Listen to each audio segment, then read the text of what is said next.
Right, so that seems to have contributed to the unrest and the anger of the protesters that has been so visible on the streets in Nepal at this moment. Saloni Murarka, do continue to stay on with us. Meanwhile, I'm told that we have Mr. Surendra Puyal, who's a senior journalist who's joining us from Kathmandu. Mr. Puyal, thank you very much for joining us here on WION. Can you tell us as to what is unfolding at this moment with respect to the Prime Minister, whose private residence, we're given to understand, has been set on fire? Where is the Prime Minister of Nepal? The Prime Minister must be in his official residence in the heart of Kathmandu, I imagine. It's completely chaotic, the situation, and it looks like the city is burning. Lots of places on fire, lots of buildings of several ministers, former ministers, former prime ministers are on fire, and the situation is completely out of control. The PM has called an all-party meeting at 6 p.m. in the evening, but looks like it's too late, and things are going from bad to worse. Right, now many members of the Prime Minister's coalition, including many members of his cabinet, have resigned, citing moral responsibility. Does KP Sharma Oli even enjoy the support of his own party members to continue as the Prime Minister at this moment? That's a good question. People have not come out openly against him, but we understand there is there's brewing discontent within his party. That's there, but then the government is now isolated with the major coalition partner, Nepali Congress, leaving most of its ministers leaving the cabinet, tendering their resignation. And amidst the chaos, army helicopter has been circling around Kathmandu, taking ministers from their private residences to a safe location. Even the official quarters of the ministers in southern Kathmandu has been set alight by protesters. So things are not looking good right now. Right now, yesterday when the protests played out in the streets, it was an extremely violent clashes that happened. 19 people ended up losing their lives. But since this morning, there are reports which say that the police has been going easy on the protesters and has not resorted to the use of force. Anything that you can confirm about that front, sir? Not really. Looking at the numbers, police tried their level best to take the situation under control. But then again, there was violence. The protests were not peaceful. So there were 19 people were killed. And today also the firing is continuing at several places. So the situation is, moving at a very fast forward pace.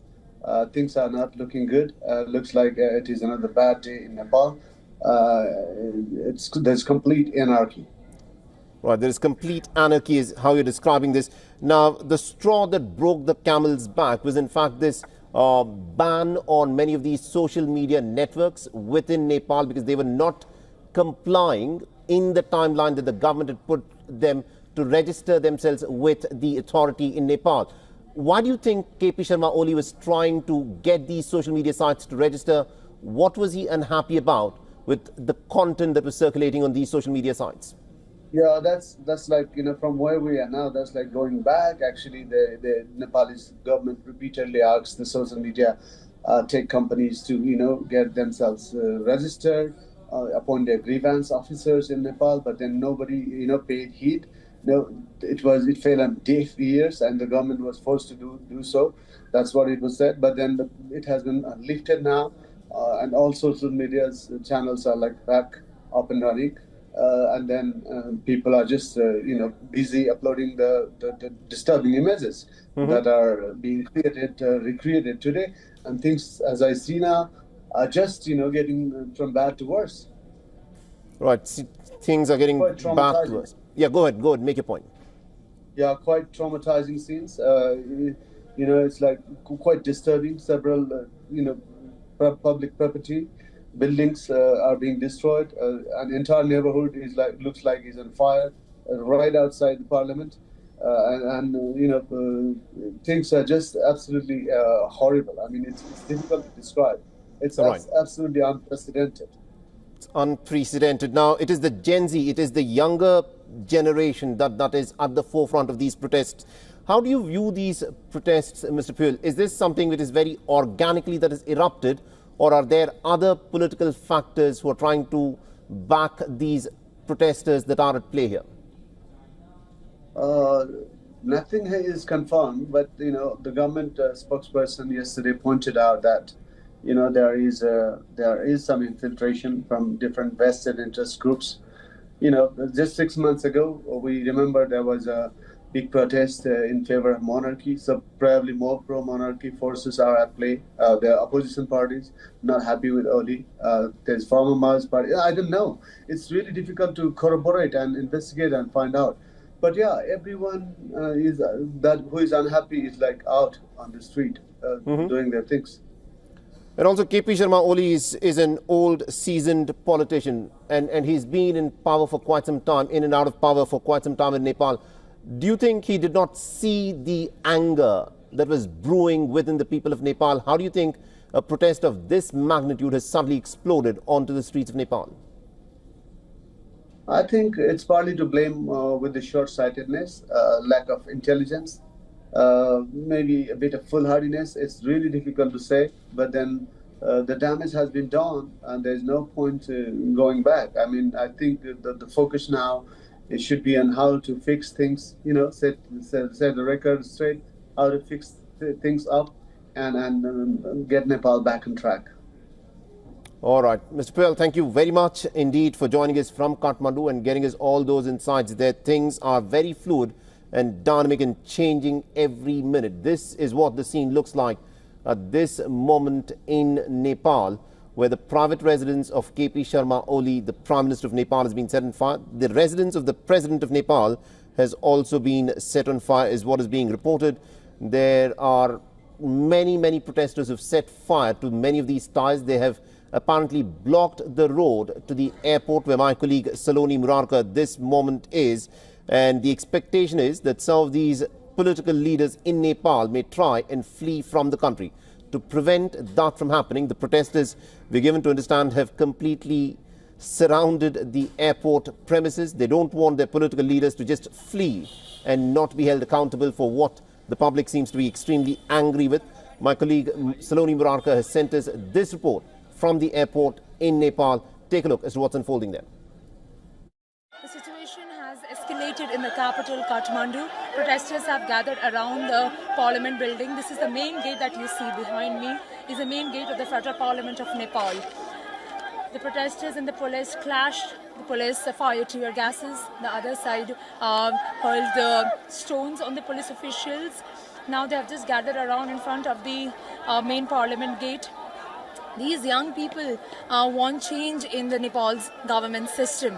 They want the Nepal Prime Minister KP Sharma Oli's government to step down and want a directly elected Prime Minister. This is for the change that they want here in the nation, with the rising corruption, widening inequality. And just with this frustration, all the youngsters have come down on the streets of Kathmandu. The entire country has been witnessing these protests. Crowd has been increasing minute by minute. Protesters are gathering around the parliament. As you can see,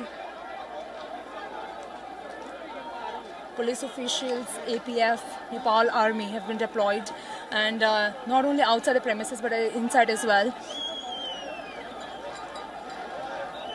Many of the protesters have attacked the leaders' houses and party office buildings here in Kathmandu.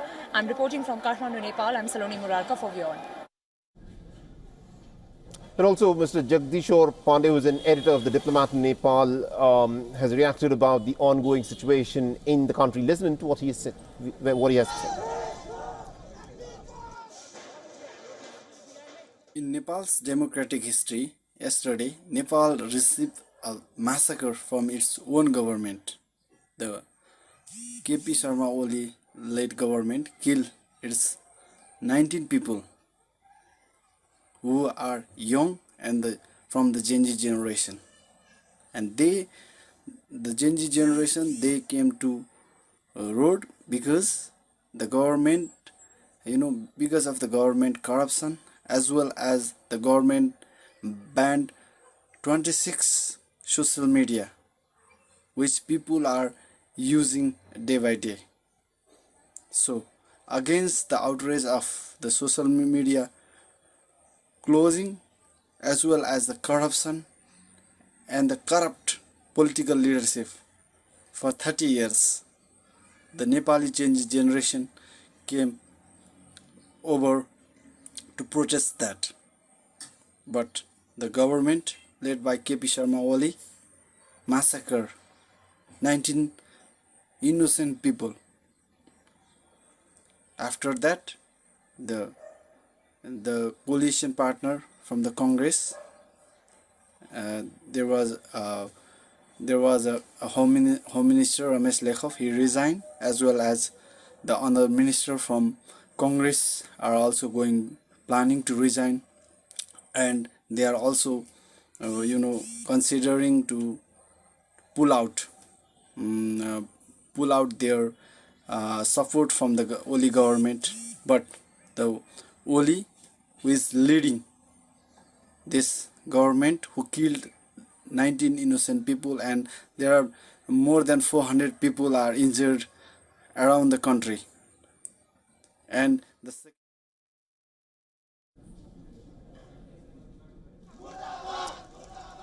All right, so this is what is unfolding at this moment in Kathmandu, where many of these youngsters, they've been out on the streets. They're demanding for nothing less than the stepping down of KP Sharma Oli, where the Prime Minister's private residence has been set on fire by the protesters. The protesters are extremely unhappy with what is unfolding in the country. Remember, the protests, of course, started off. The spark was the ban that was imposed on the social media sites because they were not willing to adhere to the regulation of the Nepalese government. But there are many other factors that are at play here: deep-seated corruption and the state of the economy and nepotism of the children of the politicians, who seem to be enjoying some kind of a lifestyle which the general people in Nepal felt very angry with. Because one of the hashtags that has been trending in Nepal over the course of the last few days is Nepo Kids, and that has been very, very prominently talked about by the people who are out on the streets. And although the KP Sharma Oli government has now revoked the ban on the social media sites, the protesters say that they are just not happy and they want nothing less than the resignation of KP Sharma Oli. Because remember, it's interesting to know whether KP Sharma Oli is even, does he even enjoy some of the support, the popular support of members of his own political party in the parliament. The protesters have gathered at the airport. They are speaking with the security personnel at the airport because they say that the political leaders must not be allowed to flee from the country. Now, the Prime Minister, that is KP Sharma Oli, has called for an all-party meeting at about 6 p.m. Nepalese time later in the day today. But it remains to be seen as to how many of the political leaders even turn up for that meeting, because many of the cabinet ministers of KP Sharma Oli's government have stepped down, including the Home Minister, who has cited moral responsibility for what has unfolded in Nepal, and he has said that he cannot continue any further in the aftermath of what has happened there. The official quarters in southern Kathmandu has also been set on fire. These are some of the developments that are unfolding in Kathmandu.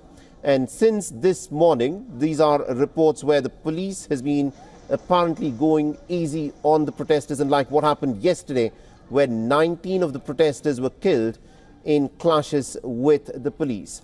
The residence of President Ramchandra Paudel of Nepal has also been set on fire. This is what is being reported this moment. The residences of the former Nepalese prime ministers, including that of the Pushpa Kamal Dahal Prachanda and Sher Bahadur Dioba, and the energy minister Deepak Khadka, have also been damaged by the protesters. So it is not one party or the other which seems to be backing these protesters, at least not on the face of it, because the former presidents, including KP Sharma Oli's long-time rival Pushpa Kamal Dahal Prachanda and Sher Bahadur Dioba and also the Energy Minister Deepak Khadka, their residences have also been damaged by the protesters. We'll slip into a short break, but don't go anywhere, for on the other side, we'll continue tracking the developments that are unfolding in Nepal, where there are some pretty dramatic scenes. The protesters have now taken over the streets, and no one knows at this moment as to where the Prime Minister KP Sharma Oli is, whose residence has been set on fire. We'll slip into a short break. More updates will continue on the other side. Stay tuned to WION.